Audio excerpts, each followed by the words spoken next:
22. It's a vibe. Like, follow, and subscribe.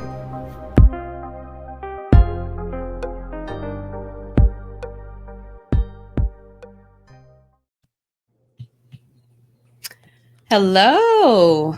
Oh, that's a nice intro. Thank you, everyone. I have a special guest today. Welcome back for another episode of the Chanell Love 22 podcast. Today, let's welcome Kensley May. He's a national certified counselor and licensed professional therapist at Catalyst Counseling Therapy Services. He was awarded the 2019 inaugural Diversity Champion Award at the University of West Alabama in 2024. He was honored as a Marquis Who's Who listee representing the state of Mississippi in the field of counseling. And most recently, he was named the 2024-2025 Outstanding New Counselor by the Mississippi Counseling Association. Ooh, that was good. He also served on the executive board of the Pine Belt region of the Mississippi Counseling Association and graduate student committee with the American Counseling Association. He's also an online adjunct professor at Grand Canyon University College of Humanities and Social Sciences. He educates and mentors the next generation of mental health professionals. And last but not least, he's a proud member of Alpha Phi Alpha Fraternity Incorporated, the MGL Hattiesburg alumni chapter. He's continuing a legacy of leadership, service, and community impact. Woo! All right, Kinsley. All right, Kinsley, how you doing? Nice to have you here today. I'm good. How are you? I am good, good. I'm excited to have you here on the platform today. If did you have any? Did I introduce you correctly? Do you have anything to add? That's that is enough. That was a mouthful by itself. I was gonna say that I'm Right, actually happy to be here. Knowing us and knowing you working next to each other down the hall from each other in the same building. So I'm actually glad to right, be here. right. And Catalyst Counseling Therapy Service has two locations, but we're in the building that's the Let's. Biloxi location. Yeah, Mhm. Biloxi location. So that is awesome. Okay, so today we're just going to discuss a little bit about, of course, you're an African American healthcare professional, Yeah. and like the impact of how you've dealt with that or some of your experiences with that. And also, we're going to touch on healthcare in the African American community and, of course, Black males, um, how they view healthcare in the African American community. So, starting with that, yourself, Kinsley, as an African American healthcare professional, do you feel like you had challenges, of course, being an African American healthcare professional, but just as a therapist, just going through like school and then your jobs and just being an African American in this field of health? How has that been for you? Um, you know, it's a full circle moment, full circle. And I say that because I wish I could remember her name. At USM. So what happened, how I actually got started, the field kind of chose me. I didn't choose it. I was going to be a nurse. My mom has been a CNA since 1997. Mm-hmm. So for a very long time, she's been a CNA. And I saw her, put on the scrubs, take care of people. She did home care, she did hospice. She did skilled nursing facilities. So like seeing her get up and go to work and see people, see her change lives. And I was like, I'm Right. gonna do that. So I'm from Law, Mississippi. People know what that is. Laurel, but we say live where I'm from. Graduated from class 2014. But in high school, I did LI Health with Miss Hosey. She was my LI Health teacher. And I got to put on the scrubs and learn about nursing and go to the hospitals and stuff.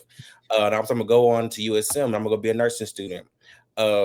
I had a major in nursing, a minor in psychology, Mm-hmm. and in one of the classes we had to go to therapy as like extra credit. And I was Okay. like, cool, I'm gonna go to therapy. Don't know what I'm gonna talk about. I don't need it. So I was your typical like new client, basically. Right. So I don't know if they changed it up now, but back then it was off of like your class availability, like when you had Mm-hmm. breaks and stuff like that. So I got paired with the African American female. Mm-hmm. Um And I went in there like with the mindset, I'm just here for class credit. I'm not here to do anything extra but get my grade and go on. Right. Um, but I did not know that full circle moment until now that I'm in the field what she was doing. And putting back those layers, help me understand, like, you need to understand your value and what you want to do and live a Right. life that you feel like is purposeful, not off of what your mom is doing. Because she had her life, she's doing it. Right. Things happen. I wasn't able to get nursing school at USM. I flipped over to major in psychology fully. And then it's kind of like, well, the story started writing itself at that point. Mm. So Okay. So that's what got you into the field of psychology, right? yes. Yeah. And then so after school, what was your like did you go directly into well, I know you had to have the time where you had your training and that type of thing. So do you feel like could you feel that there was a need for um in the African American community, of course, for a black therapist, like a African American therapist to relate to some of the our African American males or just families in general? Like, how do you feel about that? I didn't really pick up on how we were needed until I got into the field. And I say field, like I was doing in-home counseling for a different agency during COVID. Hmm. And it was maybe in our office a good 5 or 6 African Americans, but I was the only male. And have a great mentor. She is also my LPCS who supervised me for my hours and everything. And she was basically telling me, like, you're gonna be a dime a dozen. We're gonna need you. And at the Hmm. time, I was like maybe 22, and I was like, "What are you Yeah. talking about? You're gonna need me?" All right. I'm like, all these women here, like, she's like, but remember, like, you're gonna be the one that people are gonna need. And she's like, I'm gonna leave it at that because I'm gonna let it sit and resonate. Um, Mm-hmm. I had a family, and I can't remember where we were at or where part of Mississippi.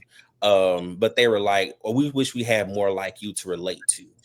It's like you understand the struggle, you understand our language, you understand where we're coming from. And I say a lot in a lot of different sectors, interviews, and whatever. They basically say it's good to understand you're listening to comprehend, not just listening to be listening. Right. And I was Right. like, huh. And that kind of stuck with me. Because sometimes people do just listen to listen, but do you really feel where I'm coming from? Right. So I didn't realize there was a need for black males in the field until after that situation happened. And then once I got in, and I was at that time going through grad school, was a different program. But when I crossed over, we started having a conversation about, us in a room and us Hmm. being African Americans. And there was a very small percentage of us that hold therapist titles or us, in those spaces. Right.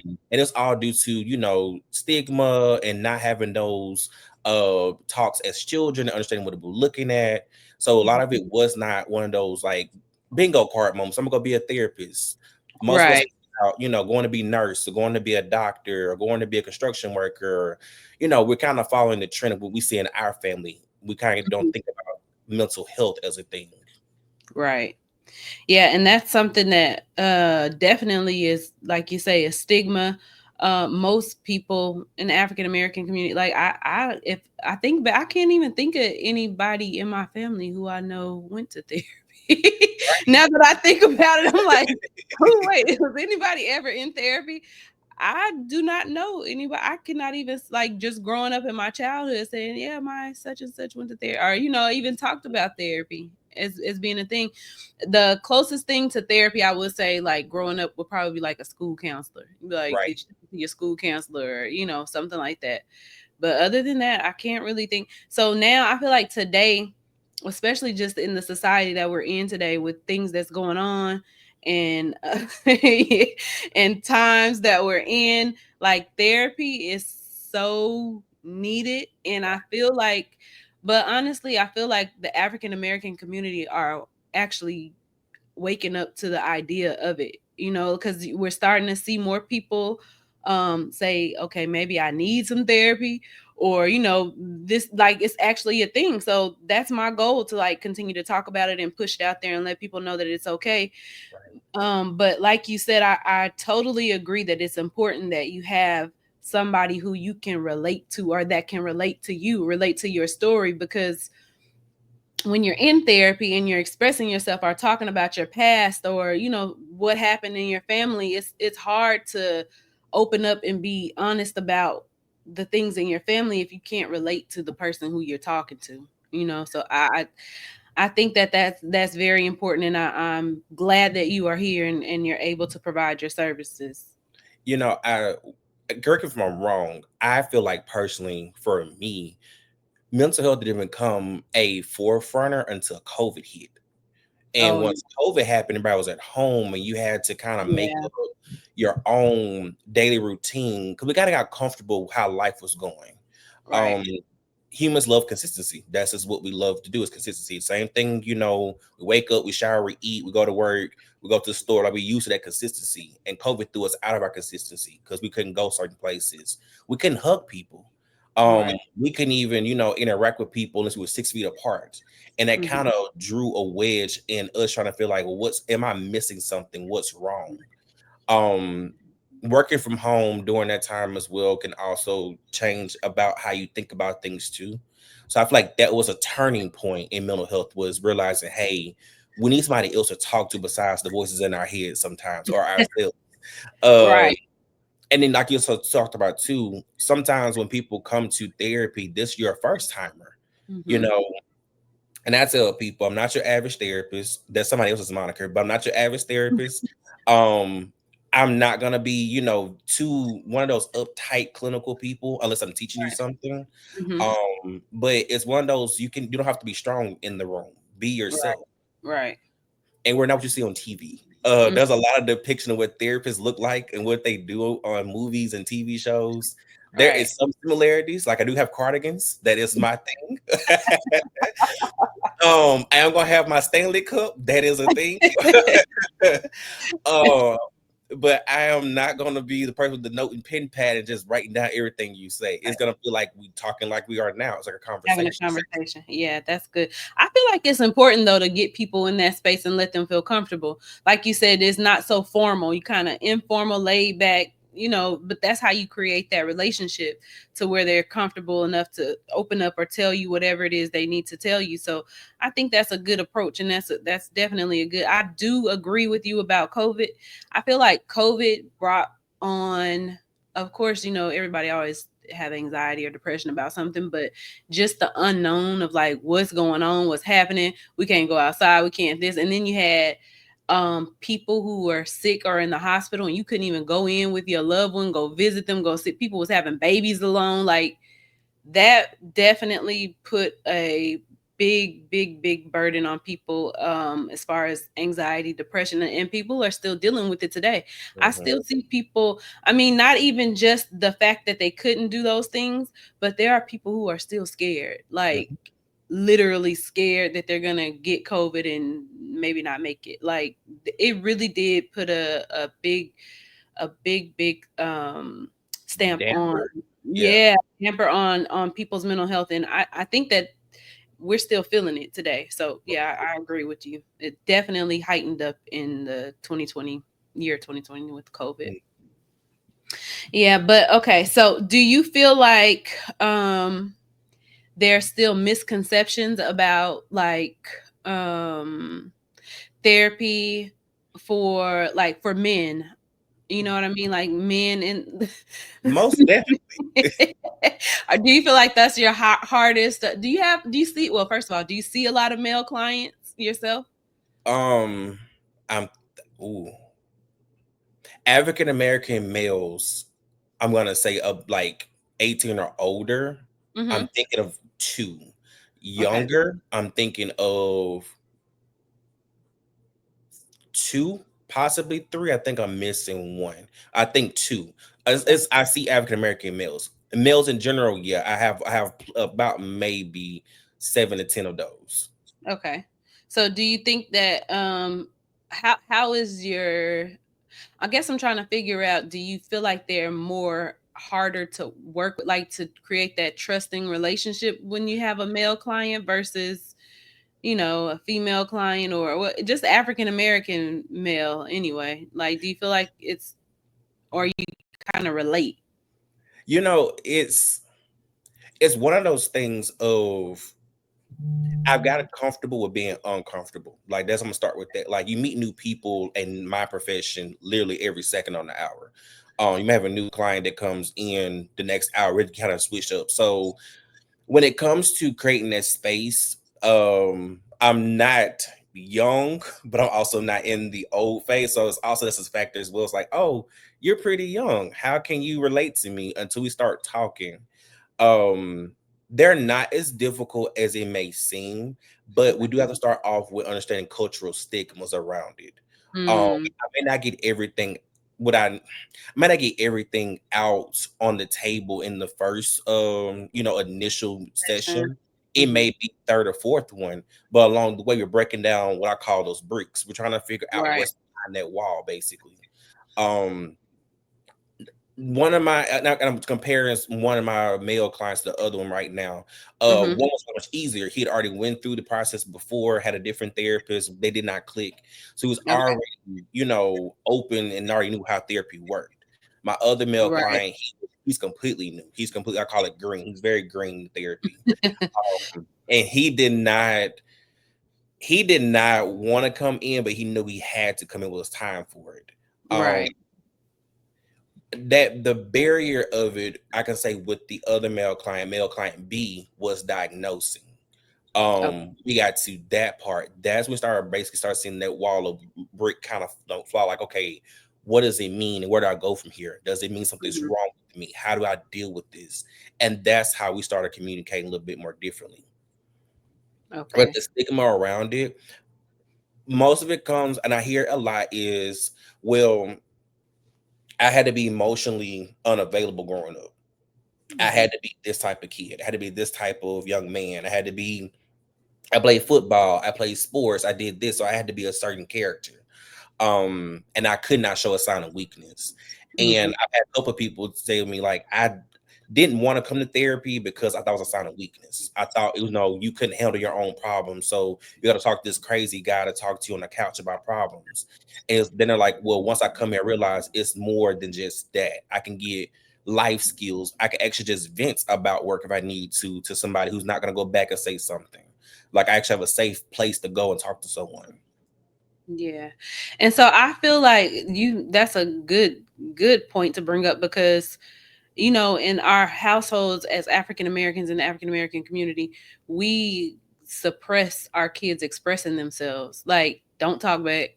Like you can't say too much to an adult. Everything is getting smart or whatever, and also stop crying. You a boy, hush. Quit crying like a little girl, those types of things. But I think that it's important that we change that approach, especially to when we raising our kids, because you have what you have today, some adults who don't know how to handle their emotions, True. adults who don't know how to work through their emotions, or even know that it's okay that they're having them emotions, so they're suppressing them, throwing things in the back, and then it all just builds up. And Hmm. of course it can show up as physical illnesses, or you just come to a breaking point, and break down, and maybe hopefully you seek therapy, but not everybody does, right? Hmm. So how did you, when you were growing up, did you feel like you were pretty much kind of in the same, like, or how did you feel like you were you able to express your emotions in your house, or Completely different. Some stories that people tell me, I'm like, you're very strong for even telling me this story. You're very strong. You can get through it. Growing up, little me I'm the youngest. I have one older sister. My mom and dad were married for 34 years. okay. My dad recently passed 2 years ago. Oh, I'm sorry. Um, So my dad and my mom had two different, I guess you can say, love styles, but they still love the same. Okay, yeah. My dad he was fine. Like if I hurt myself or Mhm. whatever, and I had to cry whatever. Here's my thing was like, Sean, shake it off. And Sean's like Mhm. one of my middle names. He's Okay, like, okay. shake it off. He's like, it's gonna be fine. My dad was always encouraging words. That was Right. Okay. um my mom. Moms have this superpower. I could Mhm. be in the other room and she was like, you all right now? And I'm like, yeah. She's like, no, you not. I can hear in your voice. Come here. And my mom's was a physical touch type person. She's gonna, Okay. hug you and rub in the back and Yeah. talk it out, talk more about it, and get to the root of the Right. problem. But my dad was never one of those you have to be tough and rough and Oh, all okay. that. It was you can be yourself, but don't let it get you down. Mhm. Don't sit in it. Like have your moment, but don't sit in it. Continue to shake it off and push forward. Right. That's good though. I feel like you had a well run because you had the physical touch and then you had the encouragement from your dad. Like, I hear a lot of, well, my growing up, I didn't have a whole bunch of, neither one physical touch or like the I love you like that type. It was kind of just, I mean, it was not nothing bad. I'm just saying it just wasn't something common in our house. Like, I don't know, it just, and then I don't know, I can't tell if it's just me that don't need that extra whatever, like, you know what I'm saying, like, Validation. Yeah. yeah, or if it's just that's what I'm used to because we didn't do that in my house like that, like, you know what I'm saying. It's learned behavior. Most times what happens is we pick up on what we saw as a childhood. Like if we saw mom and dad how they interacted, we kind of go search for love that kind of mimics that in a Yeah. sense. We know if you saw mom and dad and they weren't have the best love relationship, you'd look for something that's opposite of it. Mm-hmm. Or you try to attract something, not no, like saying you go out there and find the most broken people, but you may attract it by accident and try to fix people. Right. But most times our attachment styles come from our interactions with friends and family growing up. Yeah. Um, you know, So my oh, sorry, go yeah, ahead. I was just like with my dad, like my dad wasn't a hugger. So Mhm. for like 28 of my years, I would pat my dad on the head. Like that was my thing. My dad was like 6 even, 5'11", 6 even. So I would never hug my dad. But he was sitting down, I was like, hey daddy, how are you? And that was our thing. My mom was like 5. Oh, I can say her height because she has short woman problems. I'll Oh, give her a listen, hug. listen. She's vertically challenged, so I would hug my mama, but I would caress her like a little toddler. So I'm like, oh, it's okay. Like Oh, that's our listen thing. now, listen. I'm 5'2". You can lighten up on the vertically challenged stuff. That's me too. But oh, I was gonna say my grandma would always. So I grew up with my mom and my grandma. Didn't know my dad, right? So it was my mom and my grandma was always there. Like she either lived with us or lived right next door. So my grandma, every time, like if you were even to say, "Grandma, I love you," guess what she say? Ditto. That lady would never say I love. It didn't matter who said it, what grandchild. It didn't matter. That's what she goes. She ditto. I'm like, but I think that's what she, growing up in her era. Maybe that's how it was in her household. I don't know. So She that just reminds me of my dad a little bit. My dad would say I love you back through text message. I guess it got him choked up in real life. in I real don't life. know. But I'm like, I love you, dad. He'd be like, that was his thing. I don't know what this is, but he would that was his thing.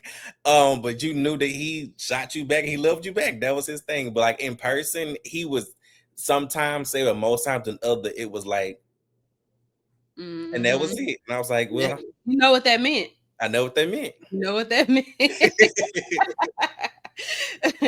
That's cool though. That's cool. But so yeah, I do feel like we're making strive and making it better as far as being more outspoken about therapy in the African American community and having people to seek therapy. I feel like um I seen this thing the other day that said don't seek a therapist when it's really bad. Like it's okay to get a therapist now when you're not feeling so overwhelmed, so depressed or whatever. Like you don't get a fire extinguisher when you don't go buy a fire extinguisher when the fire is already going. You have that in your back pocket. So establishing a relationship with a therapist, having that just as an option if life is going to continue to life and we still going to go through things. So having that as an option, I feel like is like detrimental. Like you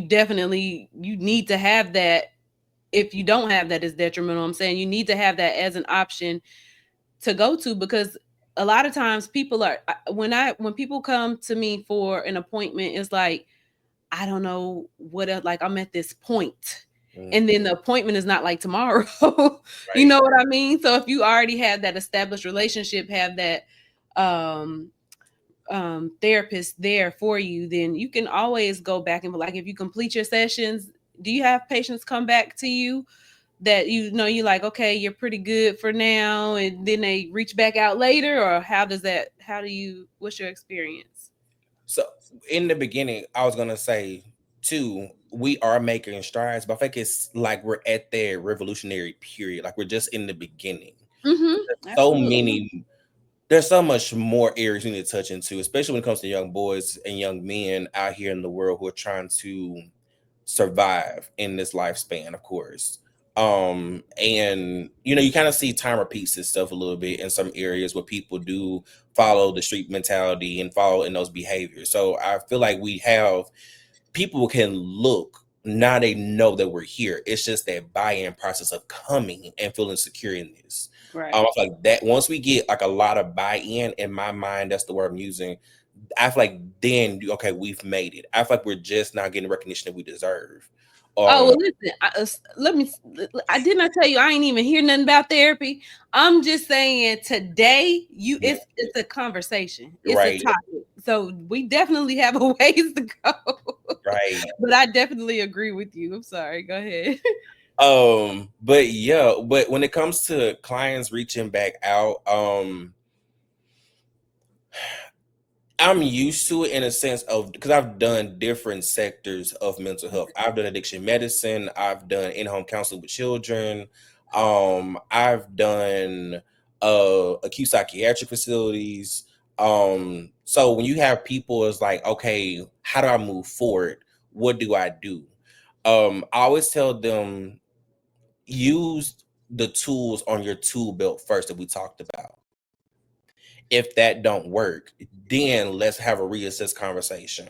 um I do like success stories. I do have clients reach out and email me like success, like, hey, I've made it to this point in my life where I finally Yeah. moved and I got this going on, or I actually got up to the college we talked about. Thank you so much for this process.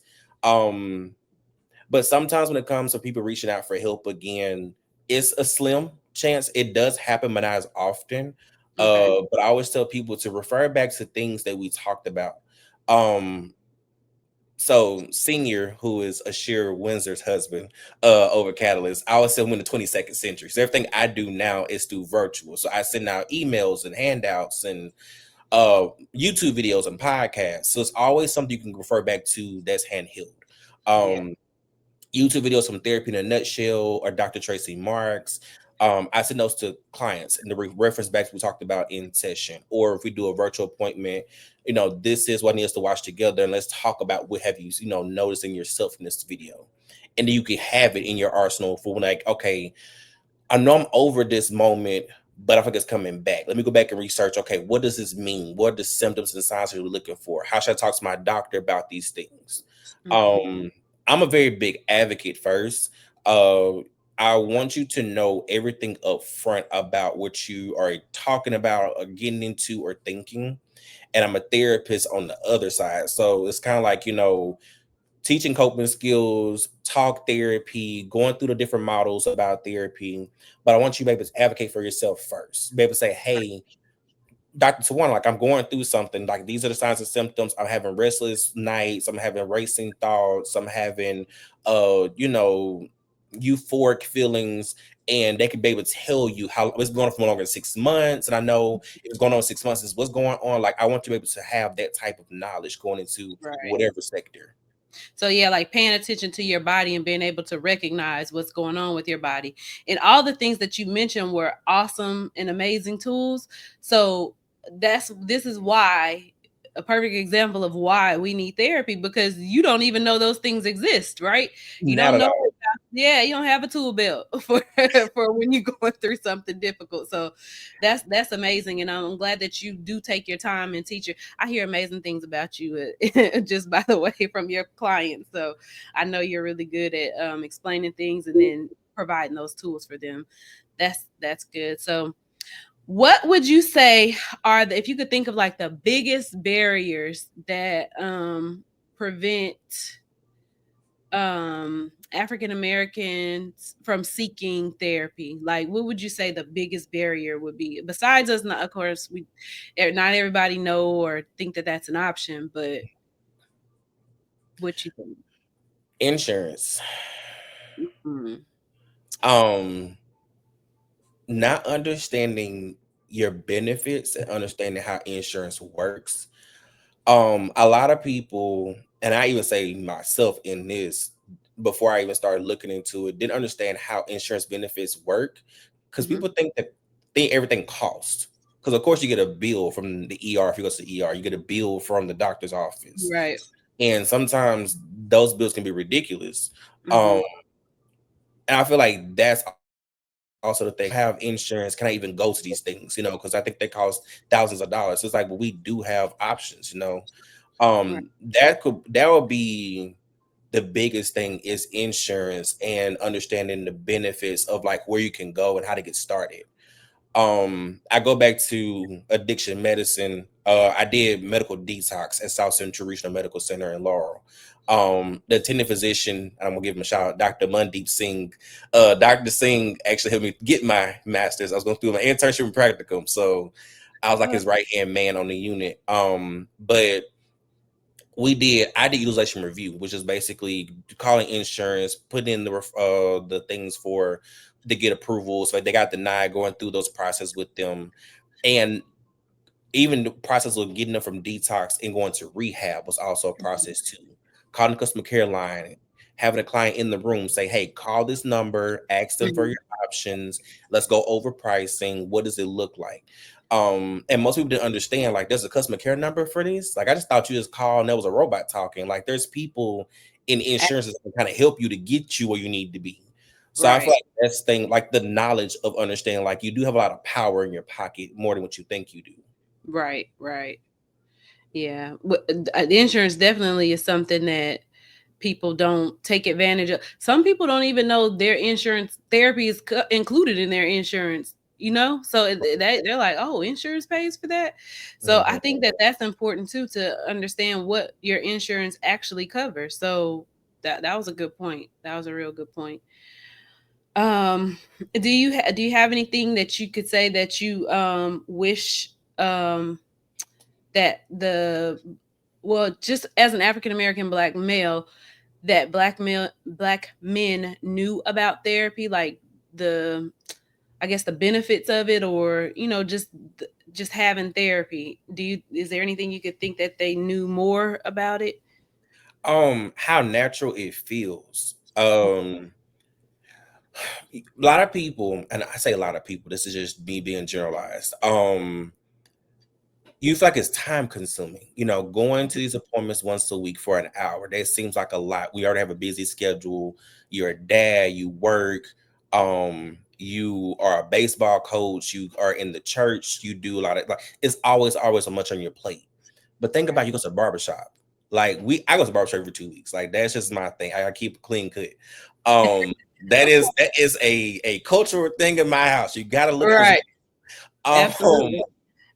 so the barbershop that I go to here in Hattiesburg, which is Squared Up Barbershop, giving them a shout out to. Go They, ahead. Shout they it out. I'm always about make sure people get plugged in. But Right. there's an atmosphere there that's very inviting, and we have barbershop talk, like every barbershop does. But it's more than just sports. It's more than just cars. It's legit. How are you doing? Right. How's life treating you? Um, Hmm. my barber and I have conversations while he's cutting my hair about, he's a dad of two kids, and he's asking about my life. It's just like that. How we take our Hmm. time for things just as seamlessly as going to get a haircut, you can come to therapy. It's just as natural. Right. Um, and just like going to get a barber, not everyone can cut your hair right the first time. You got to go through some barbers to get your good one. Right. And then once you get your good one, you be loyal to that one. Right. You ready to Uh, come back and shout them and out? I'm just kidding. right. And if you go on vacation, you hold out till you come back on vacation, get your haircut. But yeah, that's how natural it feels. Just like it is going to the mechanic shop, going to a tool, whatever. Like, it's just like that. Come and sit down and talk about your feelings. a lot of people I've noticed have not realized how to identify their feelings. Mm-hmm. Um, we know the general ones like happy, sad, mad, all of those, Right. but we never really peel back those layers and see what's underneath it: disappointment, Right. disgust, lonely, exacerbated, which all these big words. It's like, well, I didn't know we got that deep. I just thought it was just the surface level Just thing. the basic. Yeah. Right. um which goes into another thing is like surface level. Most times what we see from people is just surface level. Mm-hmm. um we all put on a character, like when we're out in public or when we meet people, we have to be a certain way, and that's a societal thing we all do. We have to fit in a certain way. And you have to be societal norm in therapy. You can actually peel back those layers and be your true independent self. Right. Do you I feel like maybe people don't even know who they truly are. And that has been a question I receive a lot of times. It's like, who am I really? Right. Yeah, because guess what? We like you said, we in this society, we going to work, we going and you put on this face, you Right. know. Yeah, and then everybody, how you doing? Oh, I'm fine. That's the Right. answer. Fine, fine, fine, fine. Thank you, Everybody's Mary fine. J. Blige. But yeah, so I absolutely, I feel like I had a conversation with a guy who was telling me about how he felt like, he said one day we were talking about being a African American healthcare professional, he is, and he said he just felt like one day, like, dang, I'm always happy. Like, I'm always happy. Like, am I really this happy? Like, what? How do I really feel? Like, I guess he just all of a sudden had that because he's just so used to trying to make sure things are right, trying to be so, because he, of course, as an African American, he's actually was he is a nurse, so you have to, I mean, you have to put on this, I'm an African American male, I'm not intimidating, I'm Mm, here just to care for you, you know what I'm saying, in that environment. So he always found himself like trying to be super nice, super cool, like not too much, not too, so I said that that is a very valid question. I feel like a lot of people don't really sit in silence and just let it all let it you all. know, it's like, when do you really have time? Like, that's also been a thing too. Uh, Yeah, and I also want to say too, when you talked about like, am I really happy him being a nurse? I always tell people, and I found this out even in my own research, we all deal with some type of high functioning something, was yeah, high functioning depression, high functioning anxiety. Um, I feel like in the African American community, and it's just me speaking about me, we kind of get hooked on titles. Like they say, hooked on phonics. You kind of get hooked on titles. Doctor this, lawyer this, and those type of titles come with a certain type of persona that you have to involve yourself in. right. Um, and it's hard sometimes to separate yourself from your title to yourself. And it's Mhm. not even just like professional title, just like mom, dad, auntie, uncle. Like, you have to be a certain, it's like a role that you have to play. Right, It comes right. with a description. And when you said that, am I really happy? I was thinking that's a good thing. I think about myself, do I always have to keep going? Like, I'm Yeah. always thinking, do I had needed to be doing more, but Mm, am I not happy where I'm at now? right. Um, but it's also that you kind of start equating your self-worth to your achievements a little bit too. Mhm. You kind of start thinking about, if I could be doing more over here, then maybe things will go right, or over there. um Mhm. but we kind of do get caught up in the rigmarole, as I call it, of just titles, getting stuck into that role. Sometimes we kind of do forget ourselves. Yeah, that's true. And so getting like going on to the next thing, you kind of like, that's how I feel like I do. But I feel like I would not be making progress. I don't know, if I'm not doing something, if it like that drives me crazy. Mhm. Like, not just not doing something, but like, okay, I want to do this. Okay, now I did this. Let's, what else? You know what I'm saying? Like, I already got something planned for the next thing I want to do after I do that. So Right. I don't know. You think that, I think that could be personality wise too. Like, Um, you know, out I was in my master's program, having it like completed. I'm thinking about PA school, like being a physician assistant. I'm like, let me get through this first. Then we can Right. move on to something else. Yeah. But I think also too, yes, off of like the growth mindset that you have, like, um, but I always say, comma, no matter if you're no matter what goal you're reaching, make sure you're reaching it for yourself. Don't go out there Right. trying to prove yourself to other people or try to Yeah. prove someone wrong because they're just in the Right. wrong plan. Yeah. Um, I talk about agendas and plans a lot with my clients. We all have our personal agendas. Those are our personal goals, personal things. And then there's a guy's plan. And that plan is much bigger than us that we don't even think about sometimes. Um, and if our agenda sometimes does not Bluetooth to that plan, some things don't go right. Doesn't Right. mean something personally happened to you or yet you're a failure. It's just it's diverting you back on course to where it's meant to take you, Where you supposed to be. where you're supposed to be. Right. Because we all think we have it figured out. Huh.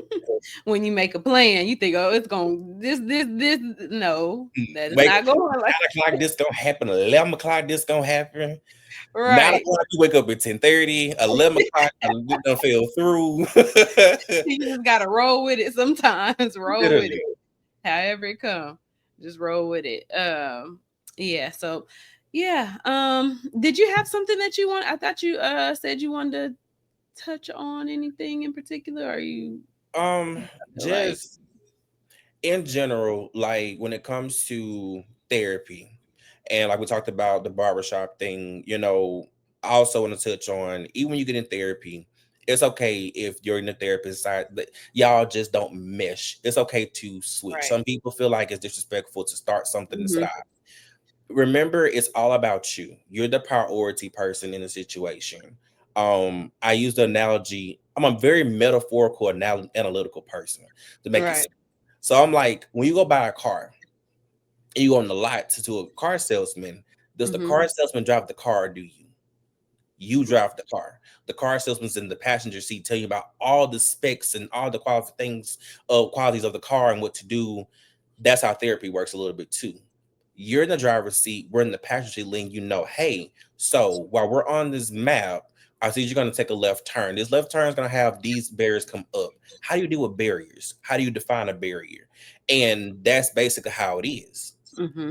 When you buy a car, do you finish a deal in one sitting? Sometimes you don't. You go to the next car dealership. So it's okay sometimes where you feel like, okay, I've got enough out of you, and I feel like this is where we need to stop and go somewhere else. That's completely okay. Right. Um, also too, and I send people a lot of things about finding the right therapist and all that, but it's Hmm. also the comfortability. You Yeah. know, Yeah. we That's. we as therapists hear a lot of personal stories, and sometimes we're the first person to hear these stories. Hmm. And if you don't feel comfortable telling somebody your, deepest, darkest secret or however you want to put it, it's going to be hard to continue that therapy relationship moving forward because you're thinking, is they judging me? Are they still thinking about it? Did they write it down and put it somewhere? Like, you're not going to be focused on the opposite end of it instead of being more engaged in what's currently going on. Right. Right. That's true. So, touching on that, you being a therapist, we do hear a lot of heavy things. How do you deal with that? Like with your own mental health and your own, um, creating space for our time for your own self care, your own mental health, and just to decompress from all the heaviness that you take on from your clients. Um, Number one is realizing that you're not the person that hurt them, so you can't take on that type of heavy weight all the time. You could be empathetic. Hmm. Um, I also do a lot of disconnection. Like there's some things like once the session ends, I do things that I'm keeping my mind off of it. Yeah. I have things in my office. I color. I am a 29-year-old boy that still colors and color. Hey, Uh, it's therapeutic. It's therapeutic. therapeutic. Talked about it earlier. Like I have music playing in my office all the time. It kills the silence. I have things in the background. I have a wonderful, wonderful friend group. Mhm. Both professional and personal. We don't talk anything about work, but it's just talk to somebody outside. Well, professional, of course, we can have consultations, but my Mhm. personal friend group, we can just talk about anything under the sun and keep your mind off of stuff. This therapist does go to therapy, so there's also that thing too as well, having somebody to talk to that kind of relates the field that you're in, but also it's kind of like one of those journals like you can kind of talk to out loud and get a response back from. Um, Right. but I'm also gonna say too, surrounding yourself with like-minded people has always been helpful. Mhm. People that are all about being positive. Um, Right. Even if you don't express it out loud what you're going through, just having the positive energy around you changes Mhm. how you feel what's going on the inside sometimes. Right. Yep. Having people with the same mindset, same energy, all that does make a difference. Because if you around somebody that's draining, I know you can feel your energy draining Literally, too. your Literally, mind right. goes back to what was bothering you 10 times worse. Right. To worse. Right. Right. Okay. Well, thank you. Thank you for sharing that with me, and thank you for being here today. No problem. I do have a little end segment that I normally do, my little proverbs. Okay. I have you pick three numbers between 1 and 11, and then I will say the beginning part of the proverb, and you fill in the end, whatever, with whatever you think belongs at the end. Okay. Okay. 1 to 11. Yep. My favorite number is 7. Okay. 7. All right. I got 7. Um, I need two more. 3 Okay. and 11.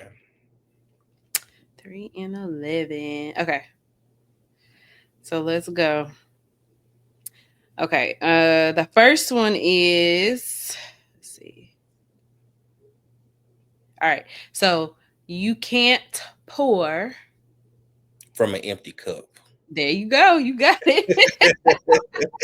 You got that one. Okay. And so, of course, we know that that means you can't take care of others if you aren't taking care of yourself. You know what I'm saying? You can't be of service to anyone else if you aren't pouring into yourself. So, self care is key. And then the next one is, oh, I know you're going to know this one. Actions speak. Way louder than words. Yeah, that's my favorite one. That's it. We need to pin that one. Actions speak louder than words. Of course, you about that action. Let's see what what Mm, you can make a plan. You can say you're gonna change. You can say you ready for a change, but until you actually put it into motion, mhm. then it's not gonna happen for you, or it's not real. It's not gonna happen yet. The first it starts with an idea, right? You definitely Right. need the idea, but let's move forward with it with some action. All right, and then you said 11. 11 Oh, this is a good one. I know you're gonna know this one too. All right. Let go and let God. and let go. It's above me now. Let it go, right? And of course, we know that some things are beyond our control, Mhm. and you just gotta let it go sometimes. I do you like to tell people about the how I have this little thing in my office that says, recognize the things that you can control versus things you can't Mhm. control. Because you will worry all day, get stressed out, even the stuff that's going on right now. Like you can't control it, let it go and let Right. God.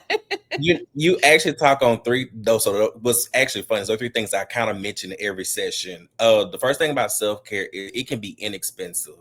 People Right, think self care means massage and going to Dubai and all these other things. Those are good, but self care can legit means going outside and sitting and enjoying fresh air. right. Um, go leaving a room, leaving a space that you've been in all day. Hmm. Give yourself 30 minutes to an hour and come back into that space. Right.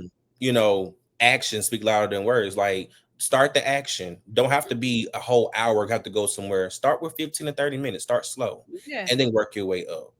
Right. And then the last thing, like you say, is the let go and let God. I do the hand method, is you trace your hand Hmm. and inside your hand, write things that you can control. Those things are Right. how you treat people, how you think about things, how you respond to certain stressors, what you pick out that day. what you can eat, those things you can control. The things outside of your hand, you cannot control that. How people treat you, How they the view you. how they view you, the car Yeah. pickup line, if Walmart got your cookies in stock or not. Like you can't control those things. Right. Um, but that's three things honestly I talk about a lot in therapy too, is making sure you do self-reflection, realizing Hmm. you do have a lot of power over how you think and feel more than what you think you do. Yeah. Listen, self-reflection. I feel like self some do you feel like people can be honest enough though with No. self-reflection? That's what I was just about to say. So you got to be in a good space, or you got to be honest with yourself to even be doing self-reflection, because if you aren't, then it's not really self-reflection. Your self-validation, you validating your behaviors that might need to change. And you know what's actually fun? I'm a thought-provoking therapist. Like I'm gonna ask you questions, make you like, did you really have to read me like that? Like I'm one of them people because it's like when we're in the space of our own, we can be our come on, twin. I'm on what you Right. on type person. Right. We don't know. We're not thinking right. You know, we can't validate those things. Yeah. Self-reflection takes a lot of accountability. Accountability. Um, Yep. and that's sometimes that's a big word for Elmo. Like that's a very big word sometimes, Right. accountability. To say, yes, I was wrong. I need to Mhm. say that I'm sorry. I played a part in this person's downfall. I caused this. Like that takes a lot of maturity and personal growth to say those things while Right. personal self-reflection. So Yeah. we do need a space sometimes somebody calls us and say, hey, are you sure you telling yourself the truth or are you just lying to yourself in the moment? Right. Right. Yeah. Yeah, that's deep. And I am all for self-reflection. I love to self-reflect myself. So I'm definitely all for it. And I think that that's an important tool too. You dropped some good tools here. You Good know, tools. the last gem we're gonna drop, I'm a talker, so that's my problem. The Okay. last gem we'll drop is when it comes to self-reflection, I do one or two activities with people. The first one is three good things. Three good things, even if they were small. You write down every day three good things that happen. It was sunny outside. I made up Mhm. my bed. I ate my favorite breakfast. That's three good things. They were very small. Right. The other thing is challenging your negative thought, which kind of takes some work, but what happens is you write down what happened that went wrong, Hmm. what personal evidence or opinions back it up. Oh, I didn't, for instance, I didn't get the job promotion. I didn't get it because I didn't wear the right t-shirt that day. My necklace broke during the interview or whatever. But what's the actual evidence against it? Maybe the job wasn't for me. I was already nervous walking into that room. And then what's a positive way to flip it? You know, even Hmm. though I didn't get this one, the next one's gonna be mine. Right. And Um, that's a good, maybe the job wasn't for you. What's for you is for you, right? Like if it's for you, it's gonna come to you. So maybe that you might have dodged the bullet and agenda and didn't plan. even know. Right. Agenda and plan. Your personal agenda was to get that job, but that wasn't according to the plan. Right. Wasn't according to the plan. You're right. You're right.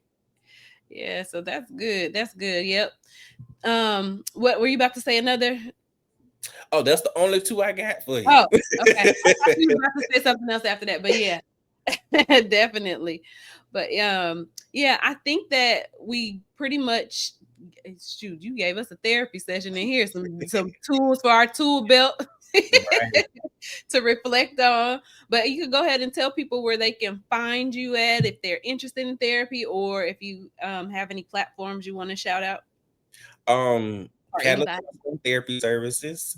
The Catalyst Counseling and Therapy Services, you can call us at 228-284-2644. We have a wonderful admin team that can take your calls to answer any things about insurance questions, scheduling. I also do a 15-minute free phone consultation to kind of get you to see we, you know, any questions about therapy, if we are a good match for each other, and all of that. Um, you can also check out my socials, which are Therapy with Kens. Therapy is THERAPY with WITH Kens, KENS, on Instagram and Facebook. I just post things that kind of break down like what is anxiety or inspirational quotes issue through the week. So those are the two places you can reach me at, either Catalyst or with Therapy with Kens. All right. All right. Well, thank you for being here. I appreciate you. Appreciate your time. appreciate you sharing all those things with us. And I'm looking forward to seeing you again back on the show. Oh, no problem. Thank you. All right. Peace out.